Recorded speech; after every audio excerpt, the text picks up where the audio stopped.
wala na. So we'd like to call on Sir Edwin Arceo for his testimony today.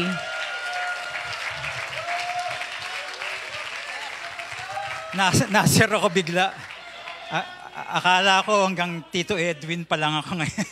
Sir Edwin na.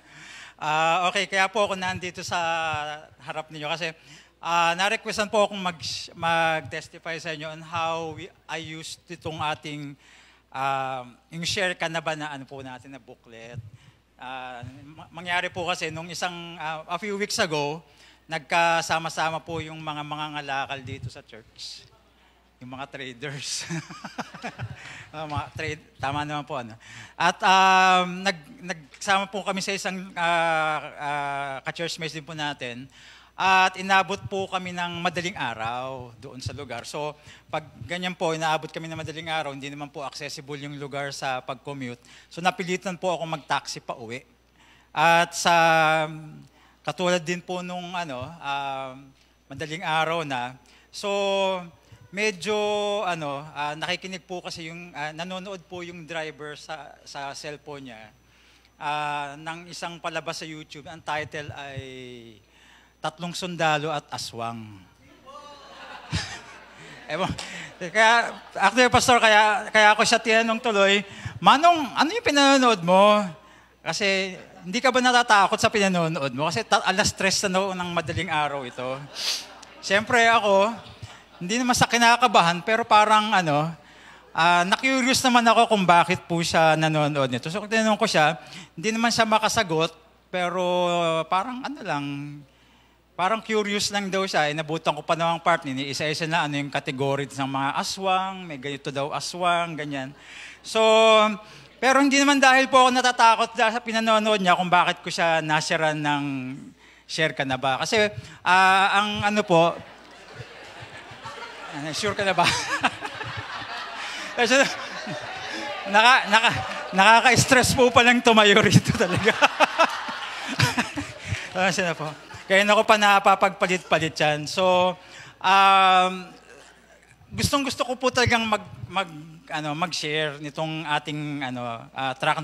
Actually, kahit hindi po itong material natin, gustong-gusto ko na pong mag-share. Pero ang hirap po talaga. I'm sure marami po sa inyo nakaka-experience niyan. Pero bago po nangyari ito, nag-decide na talaga ako sa sarili ko na kung mag-share ako, kailangan unahan ko na yung pag-aalinlangan.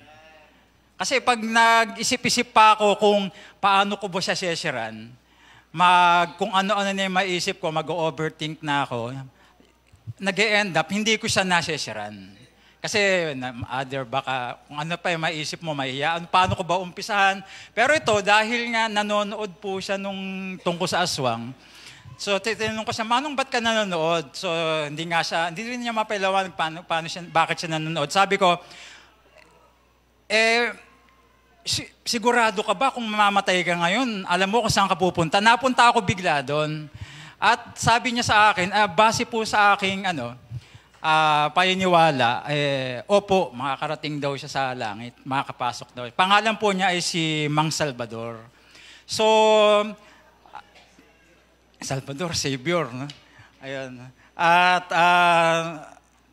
wala po akong kopya nung sure ka na ba na papel.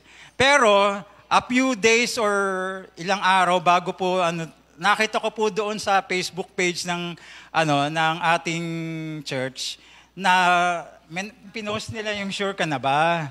So na-download ko na po bago nangyari itong encounter namin ni Mang Salvador. So nasa likuran po ako ng taxi, binuksan ko po ito. Ang hirap naman pong, actually mahirap gamitin yung truck natin kung nasa loob ka ng taxi, madilim So timing po talaga. So nilabas ko na to habang nagdadrive si Manong, nung tinanong ko siya kung sure ba na siya kung saan siya pupunta at kung gusto ba niyang maging sigurado. So ayun na nga, nilabas ko na to. Tapos inisa-isa ko na po yung yung bawat panel dito. Kompleto po ito. So I suggest kung kayo po laging dala yung cellphone nyo, download nyo na rin. Tapos, inisa-isa ko na kaya lang, medyo, pastor, nahihiya ako mag-share ng English. So, medyo, Tinagalog ko po yung actually hindi po hindi Tagalog yung pagdating sa ABC. Yung pagdating sa ABC. Kaya po pagdating doon sa ABC, so inisa-isa ko na po 'yan. Tinranslate ko yung admit, aminin, believe, maniwala ka at confess. Sabihin mo sa Diyos yung ganito. So habang nagda-drive po siya, sineshare ko po ito. Siyempre darating po tayo doon sa part na tatanungin mo siya kung gusto ba niyang manalangin para tanggapin si Jesus sa kanyang buhay. At sabi niya, okay naman po. O sige po, Manong, Maya, pagtigil po natin, po tayo, ipapanalangin po natin ito. Kasi mahirap naman pong manalangin ng nagdadrive. So ayun po, so dumating na ako sa bahay namin, sa harapan ng gate namin, at hindi ko na po siya pinalangpas. Sabi ko, Manong, bago nga pala, hindi pa po ako nagbabayad, so hindi siya makakaalis.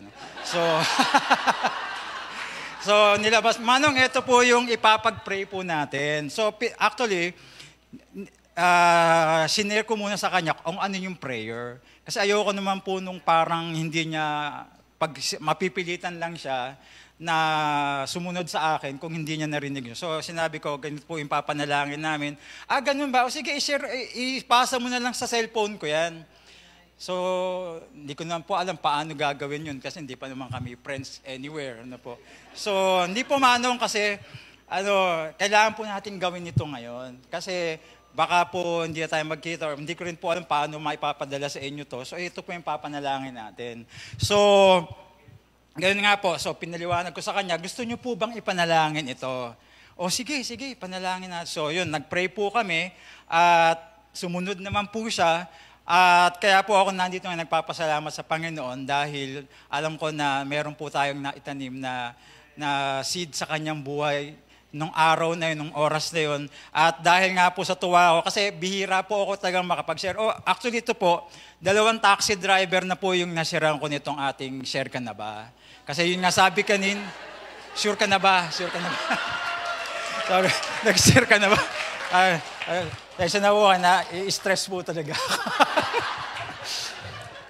Ayun, so nung una ko po kasing taxi driver na nasiran, medyo parang madali pong kausapin kasi babae po yung driver, yung taxi driver.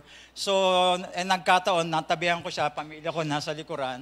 So, naging curious ako, bakit ka nagda-drive, ganyan-ganyan, hanggang po sa ma-share ko na siya sa kanila, itong ating Sure Ka Na Ba na booklet. So, yun po, nagpapasalamat ako dahil si Mang Salvador, ang ibig sabihin ng pangalan niya ay salvation, naka-receive na po ng salvation nung madaling araw na yan.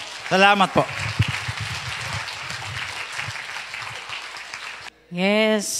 So kung meron kayong kilala or hindi nyo kilala si Mang Salvador, kung may mga actually may mga taong nag-aantay na hindi namin kilala at they come across your path. Wag na kayong mag-atubili. Maski mahiyain tayo, isipin niya. Sabi nga ni Doc Ne, asan ba si Doc Ne? Sabi, kailangan, saan pupunta ang niyan, kaluluwa niyan? Baka sa hell pumunta yan. Sabi, kung hindi masisharean ngayon, kailan pa?